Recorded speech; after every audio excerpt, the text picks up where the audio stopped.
Thank you for joining us today for the Career Speaker Series. This series brings to you the nation's top career authors who provide tips, tools, and best practices you can use to create a successful career strategy. Hello, my name is Don Philibom, and I will be your host today. With me today is Ray Abram, author, speaker, consultant, and executive career coach. Ray will share insights from his experiences and his expertise that he has documented in his book, Connect Like a Boss, Developing Soft Skills You Need to Take Your Career to the Next Level. So in the next hour, you're going to learn valuable and proven tips and strategies that will help you navigate a very uncertain job market, leveraging your brand and social media. Now, have your pen, paper, and electronic device ready. Check the download options to be able to gain access to resources that will help you continue to advance your career. You're certainly invited to help influence this program by offering your thoughts on how we can continue to be a support to your career. Send emails to sandy@careerspeakerseries.com. So let's talk about our very accomplished author today. Ray Abram has written this book out of the struggles you and I have had in our careers. He went through the process of going through job processes, doing it the wrong way, and trying to figure out the right way that doesn't include fear, uncertainty, and doubt. He came across the concept that 83 to 85% of jobs are placed or acquired through one's network. And he had that eureka moment where he said, wow, I'm just going to spend some time developing my professional network and utilize a professional network in a give and take environment in order to be able to get jobs as quickly as I want to be able to acquire a job. Some say it takes about a month for every $10,000 in salary you expect to be paid. Expect $80,000, expect 8 months to get a job.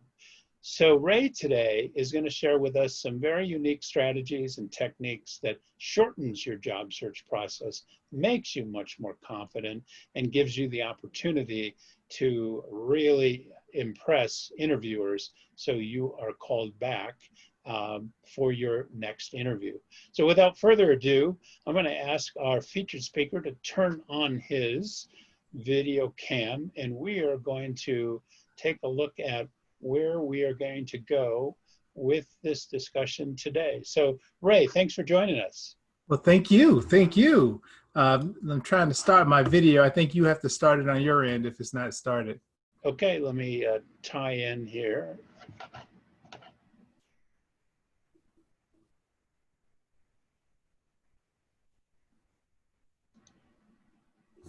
Okay, see if that will release you now. My video, I'm good. I'm good. I actually like my headshot a lot better. Hey, that's what great photographers are for. Exactly. I hope you guys aren't too disappointed. But thank you, Don, for that great introduction. That was amazing. Thank you. My pleasure. We're excited to learn the tips and strategies. I'm going to be here. I'll pop off with my video for a period of time, and when you need me back to chat a little bit, just call me, and I'll be popping back in to the screen with you. Yeah, and what I like to do, I'm going to give kind of a brief overview of the book and my platform of how I help people learn how to connect. And if a few minutes we want to pop back in and ask any specific questions, I'm glad to answer those as well. Terrific. Well, tell us how you got started with the book and how we're going to leverage that information. Yeah, well, I tell you, Don, I had been, over the course of my career, you can tell by the little bit of gray, I got maybe a little bit more since quarantine time. I think everybody's gotten a little bit more gray, but over the years, I had struggled in being able to keep a job or get promoted or find a job. And I guess I'm in the technology field as project manager is kind of my day job, but I'm a project manager by trade.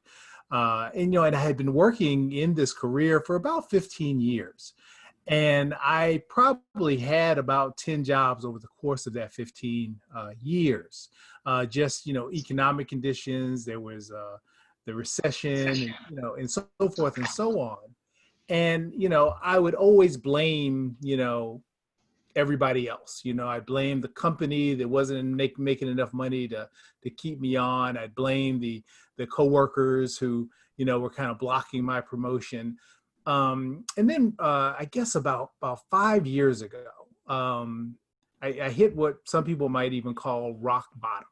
I got called into the office. Well, not called into the office, but a group of us.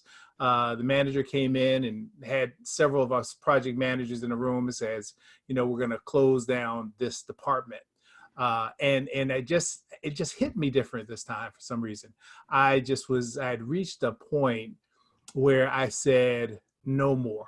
I cannot continue around and around this, interview or job search, interview, find a new job, only to keep it for a year and a half, maybe 2 years, and then have to start all over again. I'm going to have to do something different.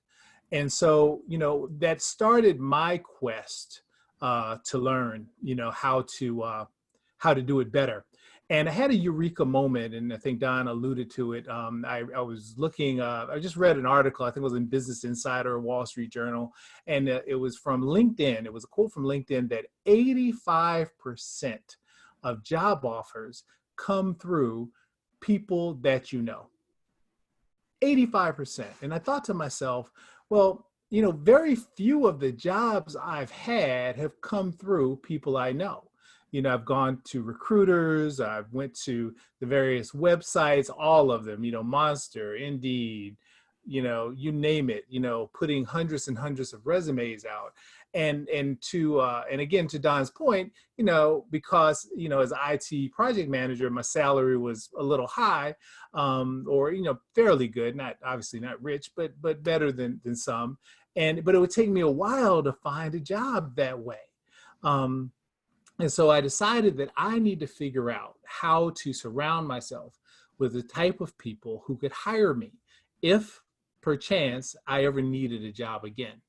But even more than that, I wanted to figure out this kind of, because some people didn't get laid off, right? There's some people who get a job and they stay there for a long time, they get promoted, right? And I said to myself, this is happening to me is likely happening to a lot of other people. And that's what led me to the book. So, in case, I guess it's in the background here, but Connect Like a Boss kind of came out of this concept of the people who tended to keep their jobs were there because of their relationships, right? It was almost as if, they knew somebody, and we all know that person that isn't qualified at all, or at least not as qualified as you are, but they always get promoted. I've even heard the term fail upwards, right?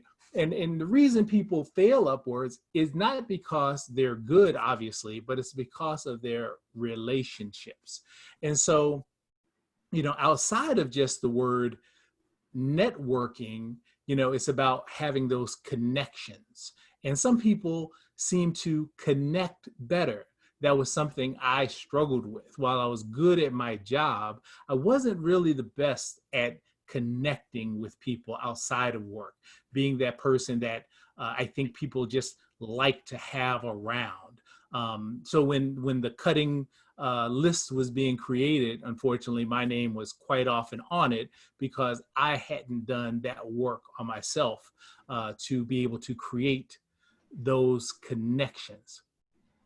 And so I started creating I guess what you call, and actually I think it was accidental. I just wanted to learn for myself, what I need to do in order to correct this problem. And, and it started out with, with tactics, but then it turned into more strategy, of how to do this right. So I want to share that with you in this book. So the book basically starts off by thinking of networking not just as going into a room and shaking hands, right? About just being transactional. And I think that's the way people tend to think of networking, right? And that's why I think it has such a bad reputation.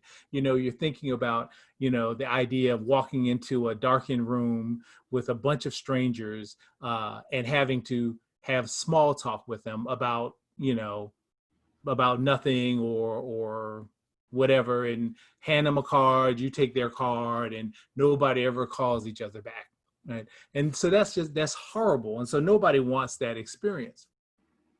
However, that's not what networking is. And what I teach in my book and in my course is networking starts on the inside. It starts on the inside, right? So it starts with goal setting, right? What do you really want? As you read the book, you'll start to have some exercises in there to start to help you, figure out what resonates with you. What are your core values? As we go through our lives quite often, we don't sit down and really find out what we want. A lot of the things that we say we want, a lot of our goals were given to us, by our family, by our friends, by, TV, what we think is expected of us, but it's not what really resonates with our spirit. And if you're not doing what resonates with you, then you're going to be less likely to be successful. So before you even start trying to build a network, first you have to kind of work on yourself and decide what it is that you want, right? Because once you decide what it is that you want, then you can figure out what type of people that you need to have around you in order to help you get to where you want to go, right? And then when you figure out what type of people you want to have around you, then you can figure out, how do I meet those people, right? Or where do I, how can I be at the places where those people are? How can I be involved in those organizations where those people are already involved? Make yourself available, right? And then, so once you do that, now you can continue building that and building relationships with those people, right? So you figure out who you need to have in your life, right? You figure out how to meet them, and then you work on building a good relationship with those people. And the beauty is, there's two misconceptions I think people have. I know I'm an introvert, right? And that was part of my challenge. I'm perfectly okay skipping the company happy hour. I just come to work, put my head down, and get my job done, right? And I figured that if I worked hard enough, somebody would notice, and I would get, hired full time, or I would get promoted. However, what I found is that it rarely works like that, right? So, but I learned, and this is part of my learning, that introverts actually make better networkers, right? Because we can go deep and we are better at building relationships. And when you discover this secret, right, that you really don't have to have a lot of people. People who are extroverts tend to make the mistake that, I know everybody, right? I'm that person, I just walk in a room and everybody knows me, right? But it's not just about knowing a lot of people, right? Because that's what we call social capital, right? Of knowing people and having people know you. What's really important is relational capital, right? Where not only do you know people. Did I lose the? Yeah, we're with you. I'm sorry. Yeah, my screen changed for some reason. Sorry about that. So it's not just social capital, it's relational capital. So relational capital is how deep those relationships are, right? So you don't have to know a lot of people. It's you multiply how many people you know by how deep your relation or how good your relationships are. And that is the size of your network. So you really only need to know about 100, 150 people in your network if you organize it properly, right? And you have good relationships with those folks. uh, who can help you, reach whatever goal it is you set. So if your goal is to get to the C-suite, right, the people in your network need to also be in those circles, right? They need to be people who can help you get to the C-suite, right? There's an old saying, and I find it to be true, strangely. If you want to find out somebody's salary, if you know the average, it's about the average of their 5 closest friends. The people that you surround yourself with tend to rise to that same level, right? So what I talk about in my book and in my course is how to level up, right? If you want to level up in your life, you have to kind of change your circle. As a matter of fact, there's science that even shows that weight loss, is tied to your friends. If you hang around, if you have a network of people who are health conscious and fitness folks, you will just naturally become more health conscious and more fit. So I think we know that intuitively, but as adults, we tend to say, I'm not going to change. There's a song called "No New Friends." You believe that once you get to be a certain age, the friends you've had forever are just, these are your people, this is your tribe. But you can change that tribe. And so that's what I'll talk a little bit about that here over the next few minutes. So I want to kind of talk about that. The first step in this process, right, after you have discovered what you want and you've already set your goal, the next step is to decide proactively, what type of person do you need to have in your circle to support your goal? And so I borrowed something from marketing, and actually is also in software as well. We use something called personas.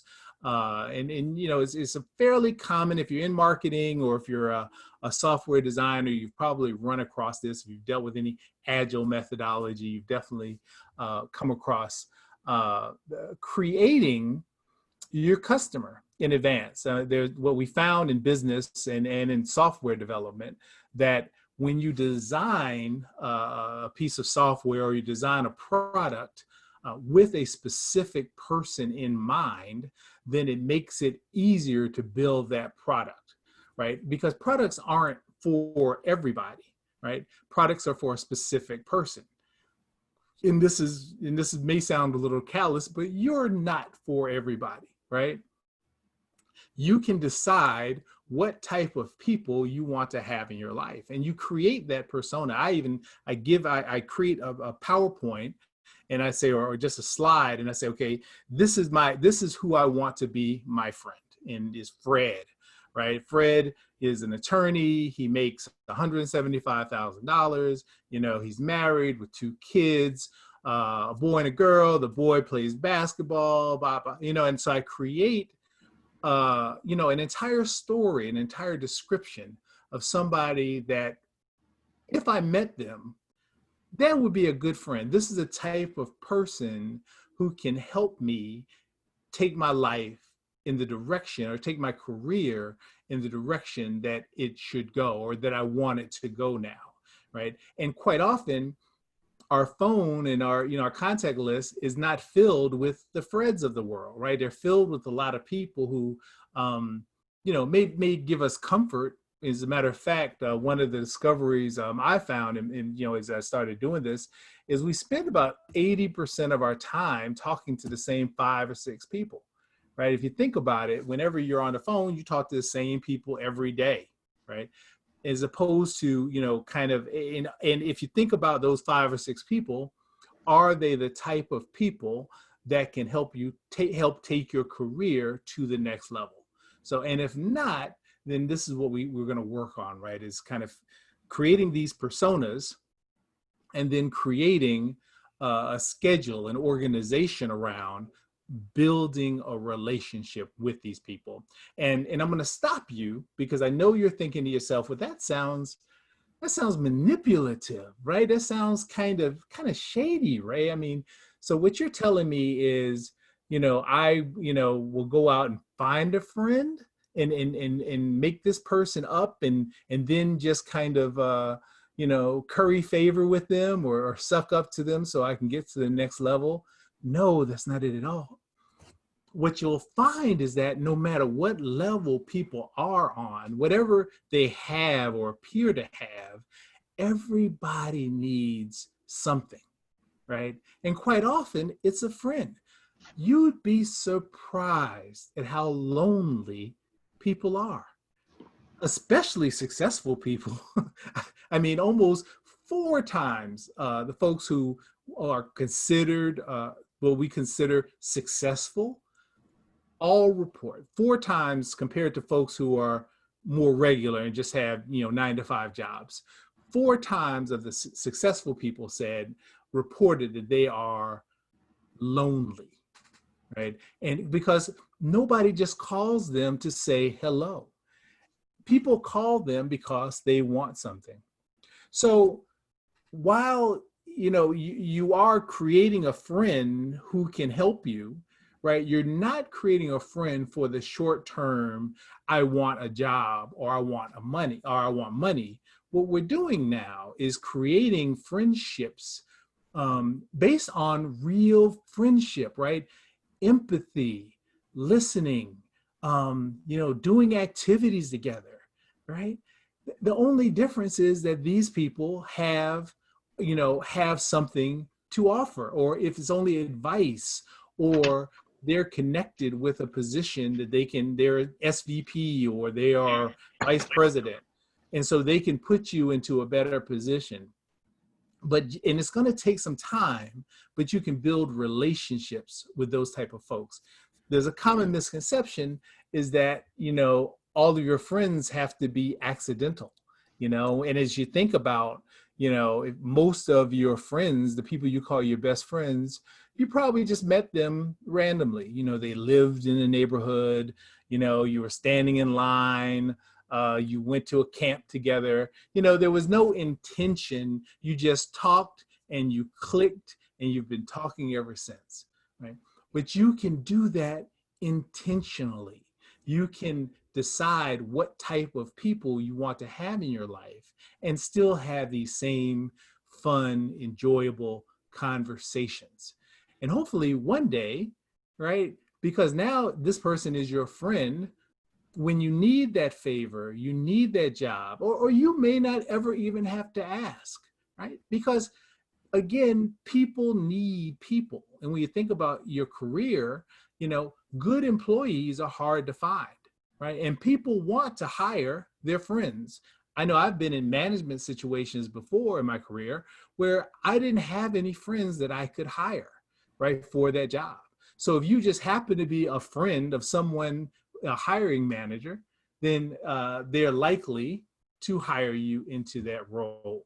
So create, I'll kind of take a step back. So set your goals, create a persona of the type of people, you don't have to just have one, you can have two or three, but create personas of people that if they were your friends, right, they could help you reach those goals, and be okay with that. You don't have to feel like you're being manipulative or shady at all.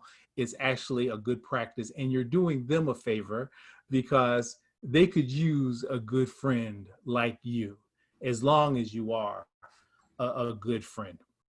So that's part of it. So now you've decided that, you want to, you've decided what type of person you need to meet.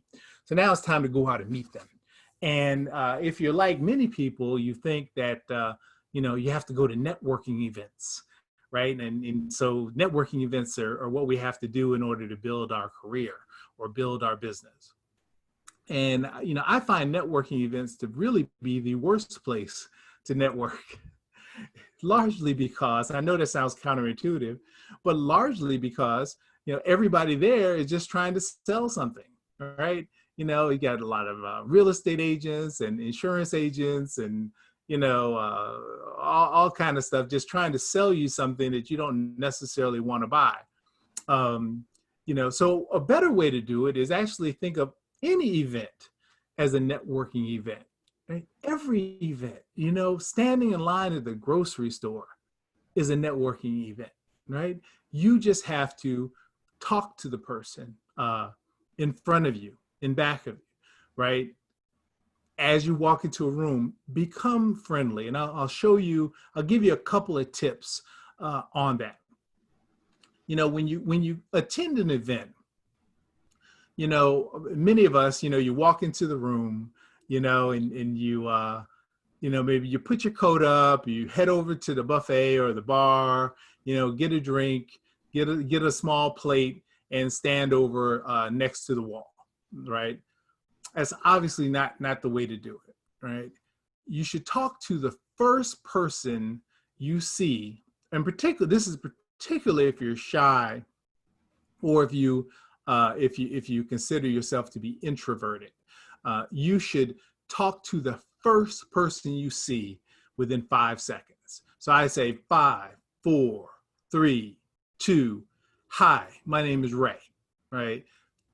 By doing that, it takes you out of your head, right? So because what happens is quite often at events, and let's just say you're at a networking event, or a place where networking is expected, you get in your head and you say, well, I don't want to talk to that person. They look like they had a bad day, or they don't look like they have any money, or, I don't like the suit, whatever, it's easy to kind of get in your head and end up not talking to anyone, or you see somebody, and you end up talking to them for 2 hours, right? And you just catch up on, networking is about working, right? So you're there to work and work the room. And what you do is, again, you talk to the person, first person you see within 5 seconds, but then you only talk to them for 30 seconds, right? We're not there right now to have a long conversation, right? You're not going to become best friends at this event. What you're doing right now is just getting a quick sense of what they do, why they're there, and is this a type of person who may be able to help you, right? Talk for 30 seconds and then excuse yourself. Hey, I want to move around the room a little bit. Boom, keep it moving. 5 seconds, 5, 4, 3, 2. Hi, my name is Ray. Talk to someone else, right? And you repeat that 5, 6, 10 times, right? You've met 10 people in 15, 20 minutes, right? And now, this is where the real power of that the skill set comes in, is now you can introduce people who need to meet, right? So let's say you met someone over here who's a house painter, and then 8 people later, you meet somebody who is a contractor. Well, you need to know the painter, or whatever it is, as you're introducing people. And this has a weird psychological effect as you do this. Other people in the room don't know you. They don't know that you don't know many people there, right? But it will appear as if you do. And interestingly enough, when people see that you know people, they assume you're a winner.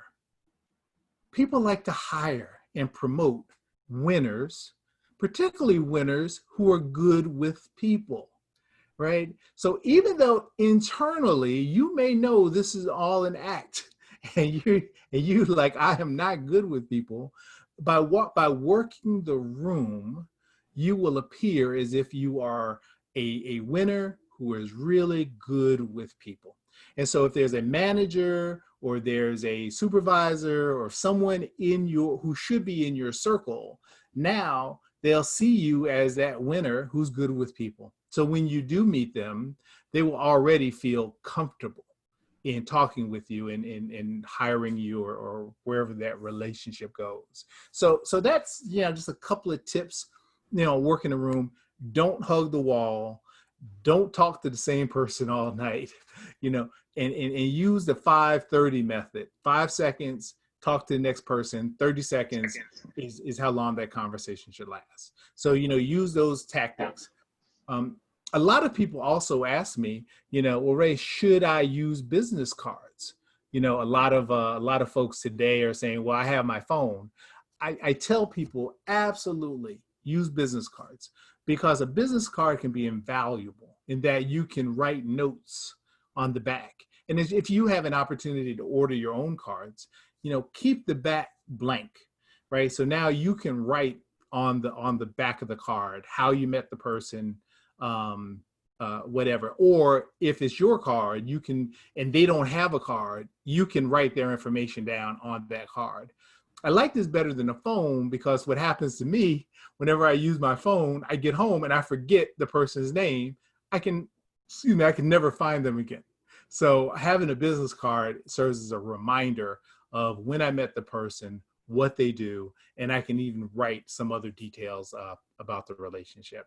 So Don, I don't want to go on too long. I know we had some questions, some Q&A, so I wanted to give folks an opportunity to ask any specific questions, or you to ask any specific questions that you may have. Hey, Ray, really good advice and suggestions. I like particularly your discussion about working a room. I remember talking to someone who suggested when they walk in the room, they pick a color and they go after individuals that have red or blue. And that's kind of their motivation to kick their own butt to move on. And I like your 5 and 5:30 plan, just because we shy people tend to grab onto that first person and we won't leave them. So Yes. to have a plan to walk away in a gracious way, the method by which, hey, Ray, it's been great talking with you. I wanted to reach out to these folks over here, and then I'm off. And Boom. Yes. and I agree 100% on your use of cards. That is so valuable, to be able to either write down on the back of the card something I want you to know about me, as well as write on the back of the card something about you. And a big mistake I make when I'm in a room and I'm getting a card for someone, we Americans tend to take the card and go and maybe put it in our pocket. When I was in the Philippines, I noticed they would take the card, hold it between their two thumbs, look at it, repeat my name, and that kind of helped sink in the name of the individual so that they recall them later. I still don't do it to the degree that I should, but I thought, boy, that's a brilliant idea, because we're showing respect. I'm showing respect to Ray that, Ray, okay, so what does a programmer do? Or it gives me a quick opportunity to get into that short conversation.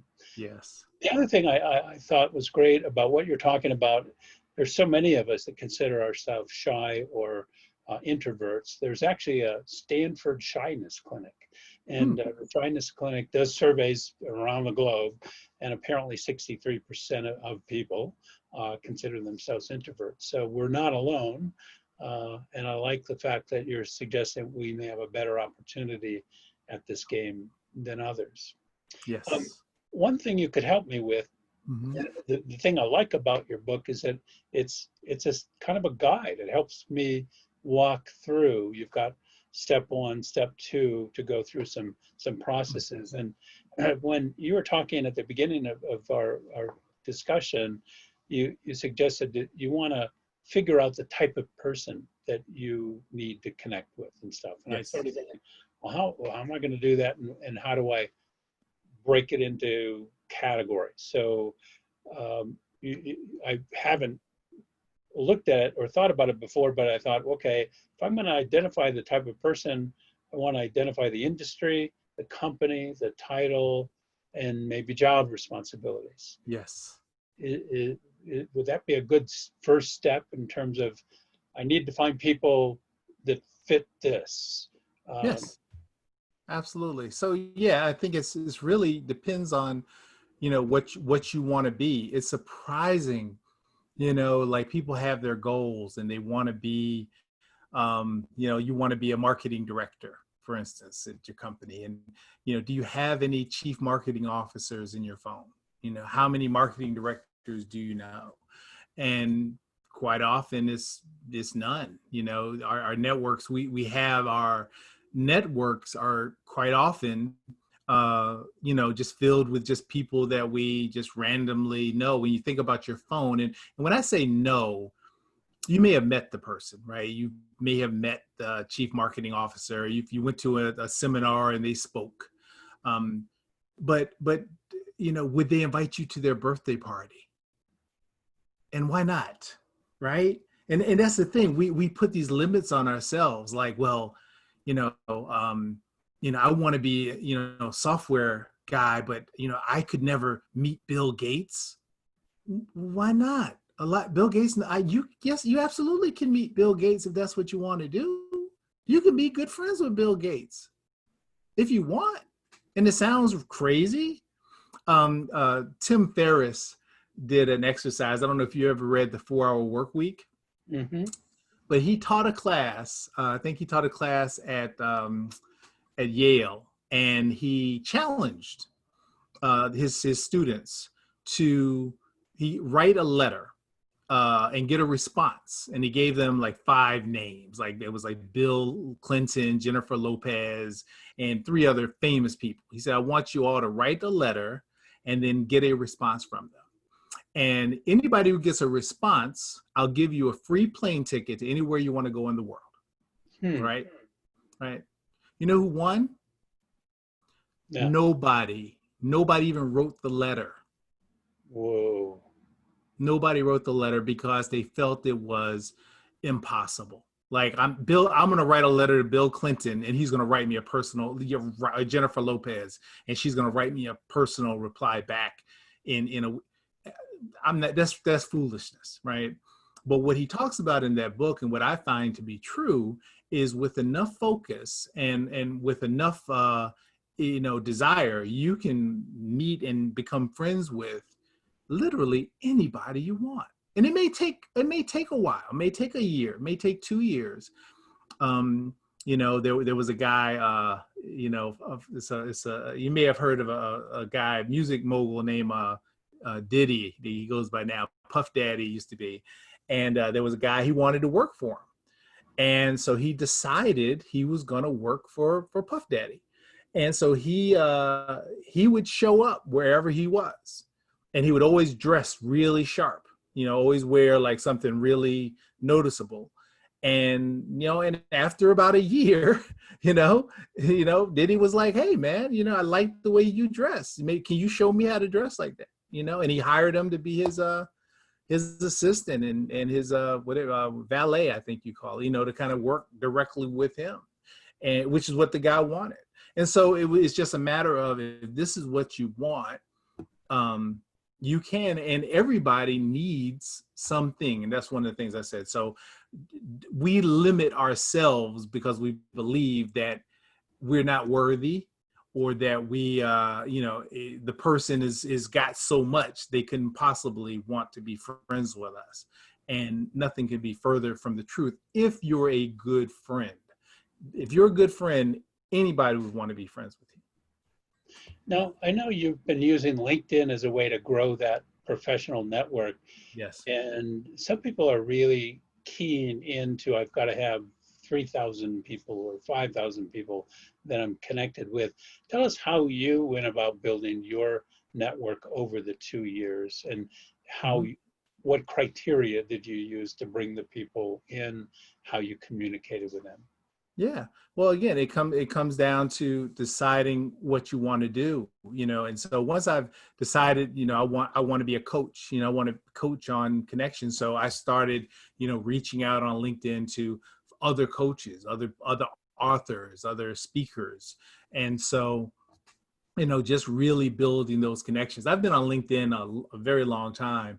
I just started a second profile. I had to start a second profile for my coaching business. And so I'm just reaching out to folks who could be potential customers, potential clients, partners, like I said, other authors, other speakers, folks who have been where I want to go, and start the conversation with them. You can message them, and quite often they'll write back. Let them know what you're doing. Find out what they're doing. you'd be surprised. People are very interested. People love to know that someone really cares about them or someone cares about what they're doing. And you'd be surprised. You think like people who are, a lot of times people appear to be more famous than they feel, if that makes sense. You know, like people can look at me. A lot of people think that I have it all together, and I'm like, no, I don't. I'm just starting out, and I think for many people that goes on for a long, long time. And so by reaching out to them, you'd be surprised they will connect. You talked about a two-way street in terms of a networking opportunity. Certainly, to start to build that relationship, you're just connecting with them, maybe at the water cooler. What can you do to have a conversation ready for the person that you want to connect with, so that you don't lose a fleeting moment of passing someone in the garage or down the hallway? Is there some kind of planning that goes in advance that if I run into Ray, I notice that he likes something on LinkedIn, I'm going to bring that up? I mean, what do you do? How do you pull it all together? That's actually real. And that comes back to that focus, particularly if it's somebody you really want to build a relationship with. So that's the thing. And I left this out of the persona, is you can actually put real people in your personas, right? If there's a couple of people I'll just say, I want to have coffee with President Obama. He's one of my people, right? I'm just, and it's going to take me a while, I know, but I'm working on it. And one day I'm going to post a picture of me and Barack Obama having coffee. But you can do it, by creating a list. But I have several other people. So I create a list of folks who I want to have a relationship with. And so in that list, actually Russell Brunson uses the term, I borrowed it recently, called the Dream 100. It's just folks that you follow. So create a list. And it's funny how your brain works. When you create this list, those people will pop up, or you'll see them. It's the reticular activating system, right? It's a part of your brain that focuses in on things that you've previously determined that you want to focus on. So when you see them, or they're in the perimeter, you'll focus in and see that person. As far as, having a good conversation, this is what I tell people. I mean, you don't have to, know every minute detail of anybody's life. That's too hard. It's hard enough to keep up with your own. But it's important to be well-read. I think that is one of the challenges we have as a society, is we don't read anymore, and you can put yourself light years away by regularly reading a book. Not just Instagram posts, right? Facebook, actually sitting down and reading. And I imagine many of your viewers are readers. So maybe my advice is redundant, but read newspapers, be well informed, so that no matter where the conversation goes, I mean, you may not agree with them, right? However, you will have an opinion just because you have read it. You won't be that person is like, oh, okay, okay, right? You have nothing to say. Well, what do you think about that, Ray? I'm not really, So if you're well read, you'll have, be able to talk with anyone, So. What other social media are you adopting, and how much time do you spend a day, or recommend others spend on social media? I enjoyed your discussion about networking events, which we all used to go to. And I like to say, if you actually met someone that you could do business with, it's like winning the lottery, because if you go to a breakfast or a lunch or an evening dinner awards kind of deal, you're put at a table, and the chances you're going to bump into the right person is very, very low. But on social media or LinkedIn, I could be able to start in my shorts or my pajamas, as you say, in the morning, I can start networking very pinpoint precision to people that I want to connect with. What Yes. what techniques can we use that are successful to do that? Right. Be a content creator. That's the biggest learning I've had, and it was difficult for me. Particularly kind of being introverted, private. I like to lurk and read everybody else's posts, and I could scroll all day. But that was behavior I had to change if I wanted to be successful at this. So, create content. Go through quickly just to kind of see. Also, and this is hard to do. It was hard for me, and I'm still working on it. Is cut down on the riffraff, right? We all have a lot of riffraff in our social media feed because it's so easy, right? To just accept a friend request from somebody we don't know. Maybe somebody posted a funny, a cat playing the piano video, right? That has its place, but if it's so much, you have a lot of, there's the old signal to noise, right? And quite often we have a lot of noise and very little signal. And so, what I'm working on now with my social media life is cutting down the noise, removing people. I have people I've been following for years who've really never posted anything educational or anything I needed, right? Just, just junk. Just get it out of there. You don't have to follow them,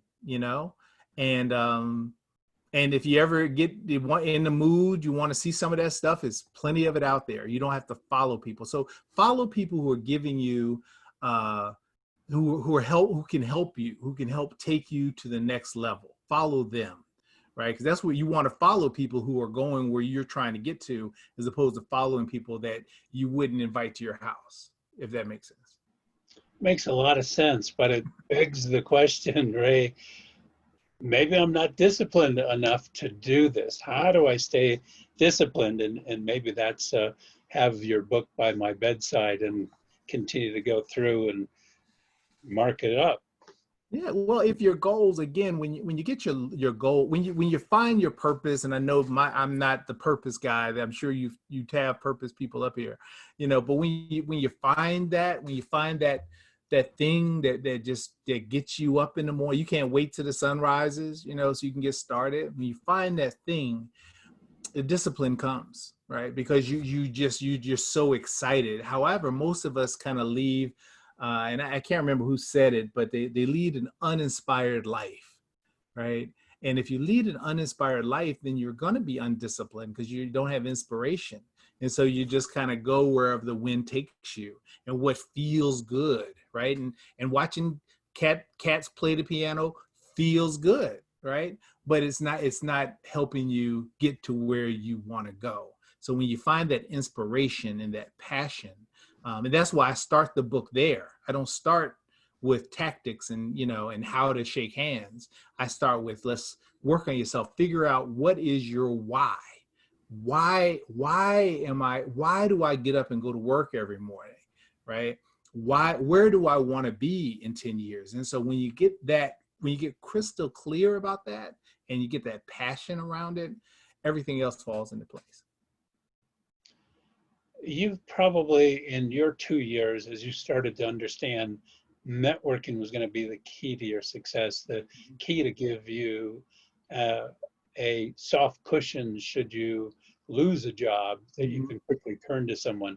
And as I mentioned when we first started, a typical job search is, they say, if you want $10,000, that's 1 month. If you want $80,000, it'll take you 8 months.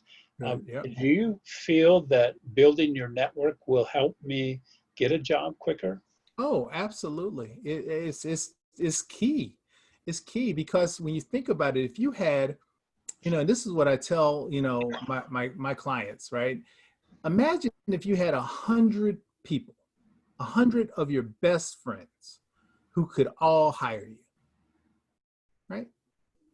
Why not? Why we separate in our life? We separate our business friends from our personal friends. And there's no reason, nobody ever told you you had to do that, right? You can have good friends who are also good business. Imagine if your best friend in the world, I mean, 20 years, y'all can't wait to, get together. You hang out every Friday. Can't imagine if your best friend in the world was a hiring manager in the type of job that you wanted to get. Right? Of course he's going to hire you. You're Don. Come on, Don. What are you doing? Why are you out of work? Come work here. I got you. Right? Now imagine if you had dozens or 20 of those, right? And there's no reason why you don't. We believe, or we've been taught that, again, that's manipulative, right? You're only being friends with people who can help you. But why not? As long, again, it has to be, you have to be sincere, right? So if you do it from a place of insincerity, then that's bad. But if you're just a good friend and the person just happens to be a hiring manager, why not? So that kind of ties in with the discussion we had earlier, that people hire people they like. And the whole idea is, I may be more qualified for the job, but I might have a chip on my shoulder and I might have more experience. Ray comes along and Ray fits into the culture. And even though he doesn't have the years experience, Ray gets the job. He gets the job. And you can start working on that before you need the job. Dig your well before you're thirsty. And that's where the friendship comes from, right? It's about, building a good relationship. It's about, reaching out to this person every 3 days. And I have a system in place. So I figured, so my network, coaching says, we should have about 150 people in your network, right? And if you talk to, between 3 and 5 people every day, or ping them, text them, 3 to 5 people, that's 150 people in a month, right? Right. And so that's all you have to do, is you just say, hey, man, these are my 150 people, and just reach out to them constantly. Call, phone, email, text, social media posts, just touch base with them every month. And so you'll start to build a relationship with them. Invite them all to stuff. If you're having a picnic, invite them to your picnic. Why not? And you'd be surprised, they'll come, And so now you have folks who are just your buddies, who can also hire you or who can also promote you. But you just have to put it out there and be proactive and intentional about building relationships with those type of people. And building a relationship with that kind of person, whether it's a friend or a colleague of a friend, you have an opportunity to have a network that is ever expanding. What I'd like to do is give some marching orders to the folks and myself that are listening. I probably have thousands of connections on LinkedIn. They're just connections. They're not acquaintances. What could you advise us to do to kind of data mine? Sam over here might have 600. Sally over there has 800. Tom has 1,200. What can we do to data mine our contacts to come to that core group that you're talking about that we need to focus on? Yeah, just decide. And again, it's a decision on where you want to go, and communicate with those folks. So pick 100 people out of that 1,000, right, who are the type of people who can help you get to where you want to go, and whatever that means, right? But just these are the type of people, and then build relationships with them. Start on LinkedIn, ask them for their email address or their phone number, and build a relationship with them, and it may be suspicious at first. It's funny, I think about, when was the last time that a stranger called me, or not a stranger, but just someone I hadn't talked to in 10 years, just to say hello, right? Can you relate to that, Don? Like you've had Sure. somebody who you haven't talked to in 10 years called you up and just said, hey, Don, I was thinking about you. How are you? Right? It happens so rarely, these days. If someone does call me, I haven't talked to in 10 years, I'm waiting for the MLM pitch, right? I I have this great opportunity. I just was thinking about, I think you'd be perfect for it. No, it's, so people may be a little suspicious at first, but you'd be surprised after a while, they'll start to say, oh, Don doesn't want anything. He just is really reaching out just to say hello. He's asking about how my kids are doing. He's interested in me. Um, become generous, right? So find out what they need. And so part of becoming a friend is generosity, right? Is offering it, whether it's advice, information, um, you know, tickets to something that they could use. And it doesn't have to be money, it could be inexpensive or free. Send them a book, send them a clipping from an article you read that you thought might interest them. And so just develop that interest, and you'd be surprised. They will be like, wow, this is cool. I don't have many people like this in my life. And so great. And then one day they're going to call you and they're going to say, hey, Don, I'm going to such and such, or I'm in town, you want to meet for a drink. It just happens. And next thing you know, whatever it is that you needed in your life, that a gap that they can fill, they'll be offering to fill that for you. Excellent suggestion. I know you've put hours and hours and weeks and months, if not a year or more, writing the book. It's hard to start with a single piece of paper and then continue to follow through in an organized fashion. So kudos for putting together your book.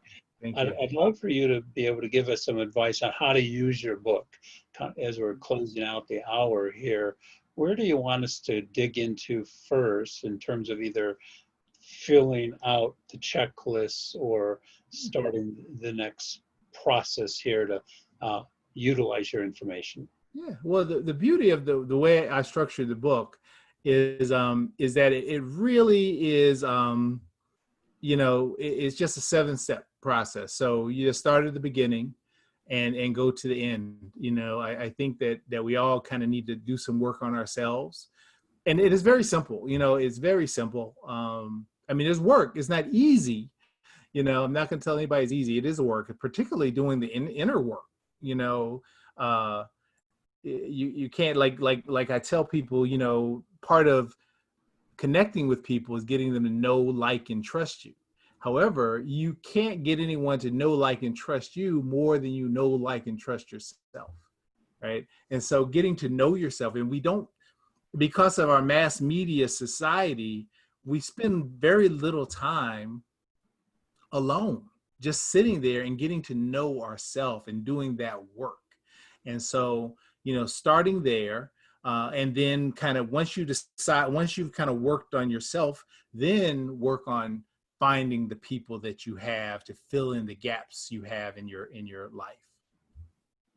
It makes a lot of sense. We spend more time analyzing, researching which phone we should buy next, or which gym we should go work out, rather than working on our career. So Yes. kudos to you. Final minute, what's our final takeaway? What's your advice to everyone that's listening? Yeah. Well, everything in your life comes through people. So doesn't it make sense to improve the type of people that you have around you? Sure. That's it. Great. And there you have it, folks. Advice from Ray. Make sure you reach out to Ray via social media. Is there an email address also we can reach out to you? Just Ray at rayabram.com. So everything is there at the rayabram.com. You can email me on my socials there. All my social media is just Ray Abram. I'm not hip enough to have a fancy internet name. So, Very cool. I would encourage you to pick up a copy of Ray's book. If you don't have it available, go to your local library, grab a copy of the book, and take your first step. So again, Ray, thanks for joining us. thank you, Don. I appreciate you. Thanks for And to having me. our audience, thank you for taking the time out of your busy schedule to join us. Your continued investment in your career will not only give you greater control over your career, but your personal happiness too. So we encourage you to stop back to the career community, watch on-demand lectures by additional authors who will share tips and strategies to help you advance your career. And don't forget to talk to your management and have them get hold of Ray, bring him into your company. Thanks again for joining us. Do that. Thanks.